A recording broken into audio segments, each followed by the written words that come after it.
play every day. What have in the conversations you've had with Craig Counsell, what do you guys envision the role of Christopher Morel on the 2024 team, and where do you see him playing in an ideal world? Well, I'll let Carr answer the role part, but I would just say this one on the rumors thing. You know, I can't overstate enough the number of times this offseason, but you know, over the last couple off seasons that like, you know, the rumors don't have like, they sometimes have zero basis in truth, and it happens all the time. So I do think it's like, you know, read stuff with a pound of salt, you know, because you know, so oftentimes something has not a little bearing in truth, zero basis in truth, and there's been a lot of those this winter where we be, you know, linked, you know, Morel's linked to this team, or we're linked to this player.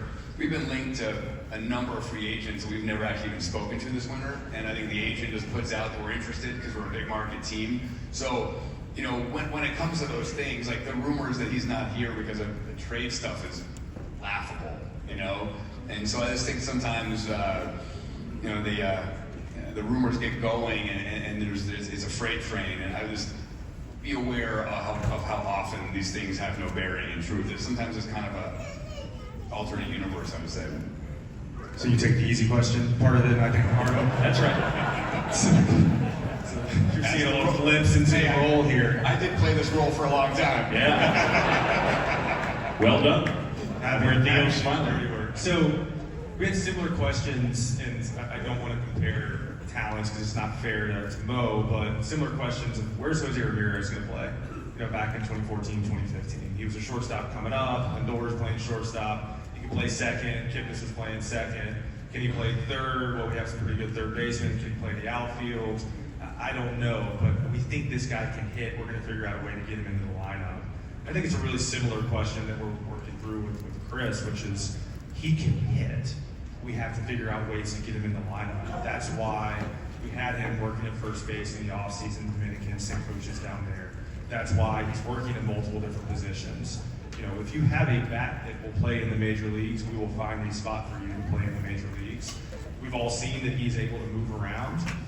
I was talking on the score yesterday, and I was saying something similar to this, and they said, are you filibustering right now? And it's like, no, I'm just literally going through all of our different positions and realizing, like, yeah, like if he can step up in any of those, his bat is going to be something that just forces us to pencil him in the lineup.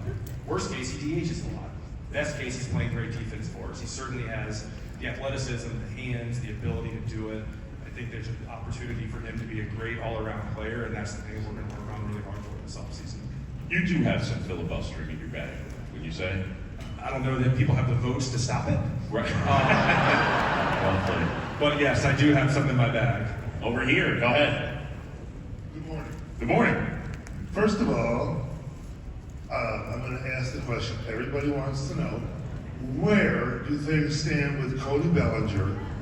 And what can baseball do to maybe make the off-season a little less excruciating for fans as far as this thing being drawn out until the last possible moment?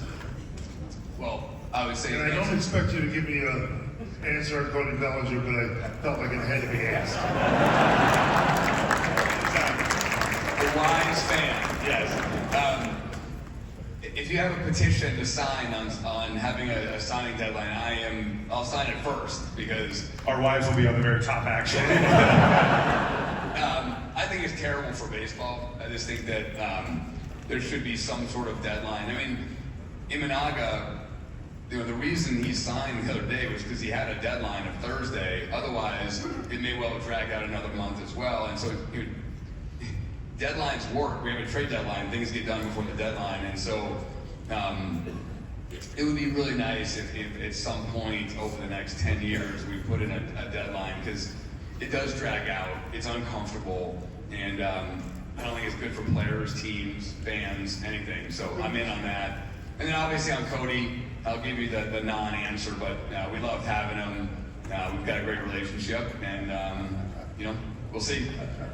Love being here. Obviously, Scott Boros does not like the idea of a deadline. Fair thing to say. Yes.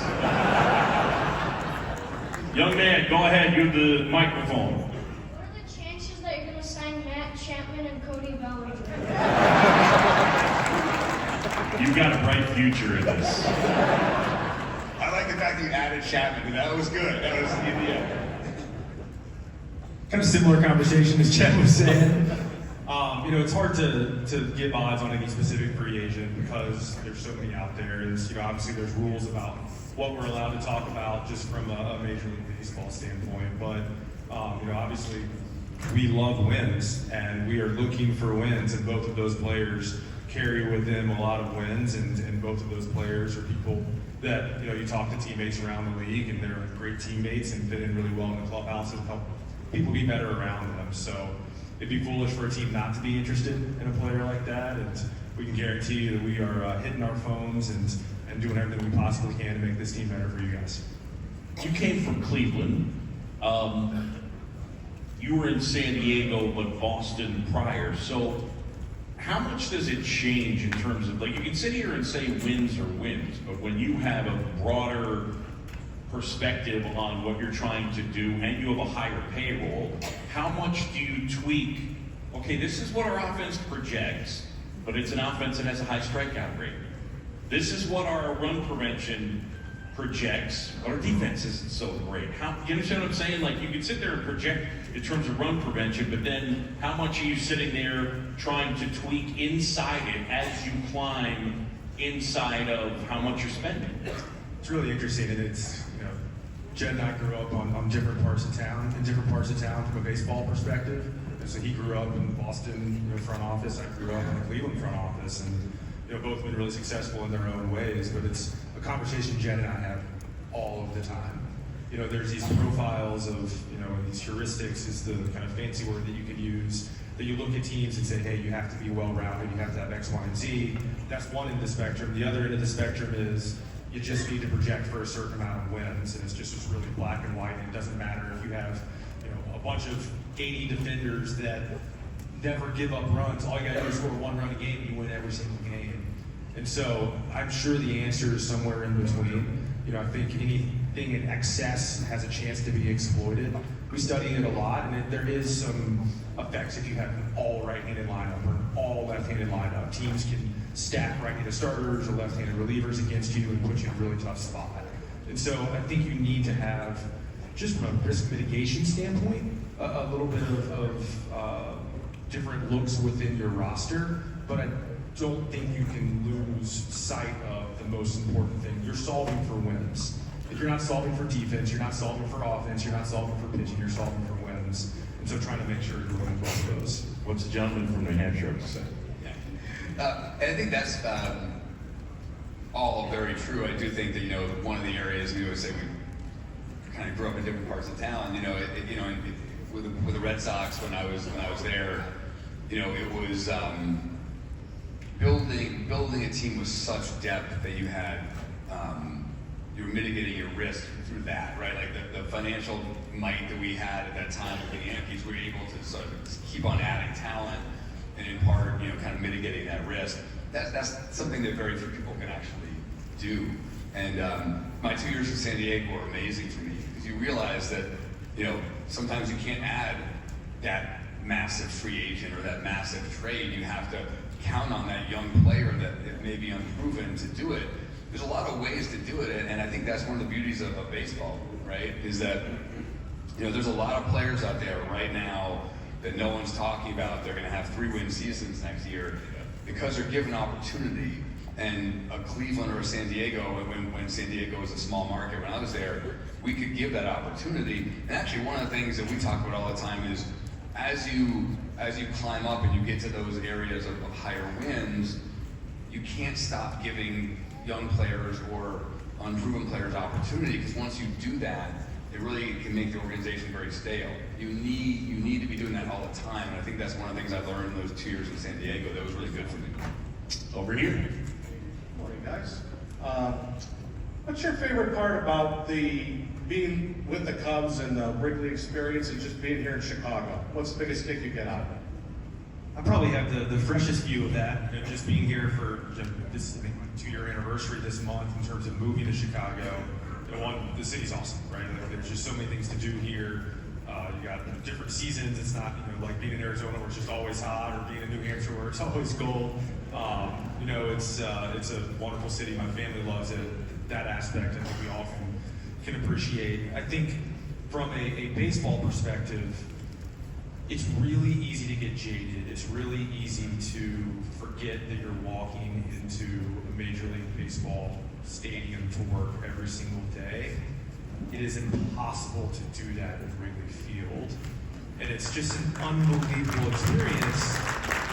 I live in Wrigleyville. I live basically in the neighborhood, so I get to walk to work on summer days when it's nice, or just any day when it's not raining. And walking in, up Clark, and all of the fans and the excitement and the happiness, and just everyone's just ecstatic to be there. What people are feeling in this room today, you just can't replicate it. And I feel like a goldfish. Like every day it's new again. So I think that aspect of things is what's just really hit me. I remember saying to Jed in 2022, we didn't have a great season, and towards the end of the season, like, this place is still full, and people are still ecstatic to be here. He's like, yeah, this is like, well, it's like every year. I'm like, this is awesome. Like, glad you brought me on board. So it's been a really cool experience. It's been cool for me as well. I finished 3 years.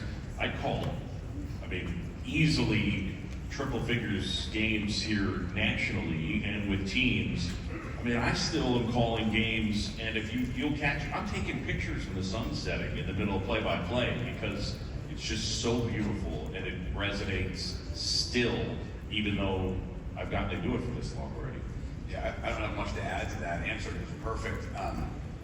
The other day, Craig said he described getting out of his car, walking across the street, and seeing the scoreboard and the lights, and thinking it was so cool. And I was thinking, like, this is my 13th season, which is kind of crazy, and I still have that feeling, which is really great.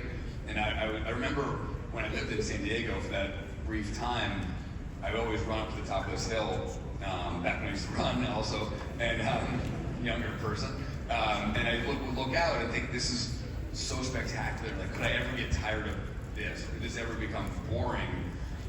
And that, I have the baseball feeling of that now, right? Where every day I'm like, this place is awesome, and the fans are what make it so great. The fever pitch that we had, sort of like 15, 16, 17, I felt like there were some moments of last summer when we were really rolling and we were playing such great baseball for that 3-month period where the place was just electric. When we were like the homer against the White Sox, or some of that series against the Giants or the Reds, where we were playing great baseball and it was so loud and electric, and like there's no place even close to that. And it's an awesome feeling to call that home. Over here. Good morning. Good morning. I collected the stat during the year. I watched every game on MLB, except the Milwaukee games because they're blacked out, which I hate. I don't understand why, if a player is pitching and he's got it going, why is he taken out and brought another pitcher in who loses? And I can't tell you that happened. That's always a manager's fault, just so you know. So my counter question would be, do you get equally upset when a pitcher who's got it going on comes out of the game and a new pitcher comes in and wins? It doesn't happen very often.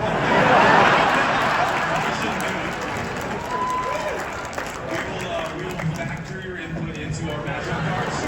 Go to Craig and say, don't take that pitcher. What's your name? Marsha. Marsha. We'll have the Marsha factor on our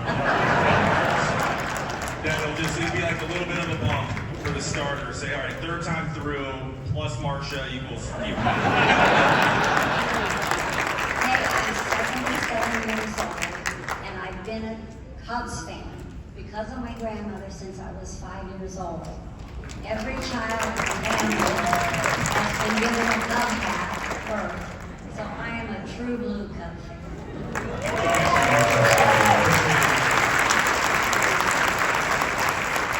We talk on the air all the time about third time through the order penalty, sort of the reverse of that is going to be the Martian. Over here. Last time you brought in one of the best managers in baseball, you won a World Series in a few years. Take us through the process of recruiting Craig Counsell, and 5 people in the organization knew who were those 5. It was a really small number, yeah, no, for sure. I feel like with Craig, we all watched him for so long. We've competed against him, and it was just impossible not to watch what he's done and have just the utmost respect. Not just because of his in-game stuff, not just because of the way the team responds, but the totality of it. Every single year, it felt like he put that puzzle together in such a great manner. That some years they had better offense, some years they had a dominant bullpen.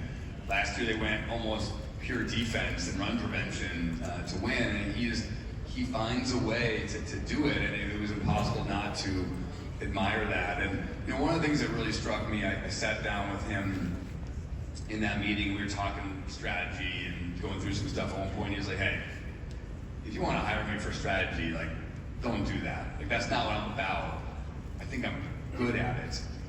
And he had launched into all of the team building stuff and the culture and what he creates. I was like, it was just such a great moment, because I think that so oftentimes people focus on the X's and O's, which he's very good at, but he sees himself as a team builder, a roster builder, just a guy who is very good at bringing the entire group together. And that's certainly what we've seen from afar. And I'm really excited to work with him. Carter and I have been really impressed with everything so far, and look forward to a great relationship with him. He's a good listener. I mean, I've gotten a chance to talk baseball with him for a long time. I'm sure you both had a moment where you talked to him on a Monday, you've had an interaction about something baseball-wise, and he circles back to you on Wednesday and says, I was thinking about what you were saying. He's very open to changing his mind. He's open to new ideas, which isn't always the case in the game. And so, but he's someone that, to me, I've just always experienced as fun to talk baseball with. Yeah, absolutely. And kind of doubling down on Jed's point, like, yes, the strategy aspect is important, and yes, we feel very comfortable that he understands that at a really high level. But a really interesting anecdote from this week. So we had some of those younger players in town, our quote unquote prospects. We say that with a grimace, because we just don't know who's going to be really good. There's probably someone we didn't invite out here that's going to be an all-star, and we'll do everything to make sure that happens. But those prospects were in town, and Counts talked to them, and one of the players asked, "Hey, what do you expect from me my first day in the big leagues?" And the answer typically is, "Well, I expect you to come in. I expect you to say hello to me in the manager's office prior to anybody, prior to talking to anybody else, and I expect you to go over to the veterans and say hello to them, and I expect you to get into the trainer's room before everyone else so that you don't take anyone else's time," and et cetera, et cetera, et cetera, all these X's and O's. And Counts thought about it for a second when the question was asked to him and said, "I expect you to be nervous." And the players just realized, like, okay, he cares about me. He cares about me as a person. He cares about me as a human. And I think that is the type of thing that allows a manager to be able to execute on the X's and O's with 100% of the player. And that's something that clearly he was able to do really, really well in Milwaukee, and we're looking forward to having him do it here. Yeah, one of the things he said that it was just so smart, and people don't say it enough, is he's like, the expectation when these young players come up is that they're going to struggle, and we have to have that expectation that if you expect them to struggle, then you work through their struggles with them.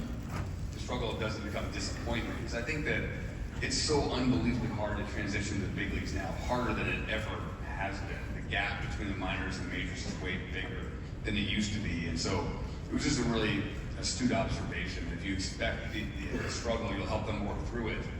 You won't be disappointed. That's what you should expect when they come in. And the other is wonderful if it happens. From a leadership standpoint, I thought at the press conference he really displayed an openness. To me, there's a credibility when at times in a direct question you get the answer, "I'm not sure. I don't know. We'll see. I'm trying to figure it out."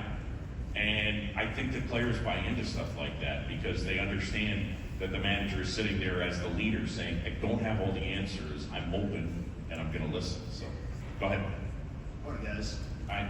So you acquire a guy, Michael Bush, who absolutely breaks. I'm super excited to see what he can do. But can you kind of talk about the process of when maybe a guy you don't know is available becomes available, and how a move like that impacts your future moves? Yeah, so I use the metaphor a lot of kind of the iceberg, where there's only a little bit that shows above the surface, but there's just a ton that's going on underneath, and that's kind of how our conversations are with other teams, with free agents throughout the offseason, throughout the season. We're constantly talking about players that people may move. Now we're looking at rosters and saying, okay, like they have Hall of Famers at every position. Maybe their prospects won't be able to play, so you deduce that someone might be available. And so you'll ask those questions. There was a question that we asked Brandon Gomes and Andrew Frieden, like, hey, is Bush somebody that you guys are willing to talk about this offseason? And they inevitably say, we don't want to move him, but sure. And so then you start talking through what the different fits are. But you have literally hundreds of those conversations, literally hundreds of players that some team says, we would be willing to discuss that player in the right context. And then it's trying to find the puzzle pieces to match what their needs may be with how we value our players and what our needs may be. So it's a fun dance, but it's a grind, it's a slog, just because there's just so many conversations that don't go anywhere.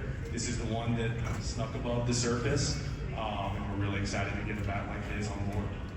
I was going to say, these trades and free agency are so different, right? Because with a free agent, you can sign any free agent right now by calling and matching the agent's asking price. Like it's a transaction, pretty much. Whereas a trade, you could want a player and there's no price to go get that player, right? He's unavailable. The team's unwilling to talk about him or unwilling to talk about him at any kind of reasonable cost. And so, when you have trade ideas, 99 out of 100 trade ideas just falter immediately when you have that first conversation, and you realize that even ones that move down the field and get to in the red zone, they get to the 10-yard line, they usually fall apart over the details at the end. And so the trade discussion and the nuance of a trade versus a free agent is so incredibly different, and it actually makes the job fun. But I think at this point in my career that you go into it, you have to, I would say, run out every one of those ground balls. You have to run out every one of them, realizing that like one or two in off season are actually going to be completed, And I think that's a lot of fun, but it's just such a different process than signing a free agent. I'm going to interview the manager a little bit later on. Do you each have a question that I could ask the manager? Obviously, we're going to get into the adding Martian to the Matrix going forward, but is there anything in particular you'd like me to ask the manager? Because maybe you won't see this.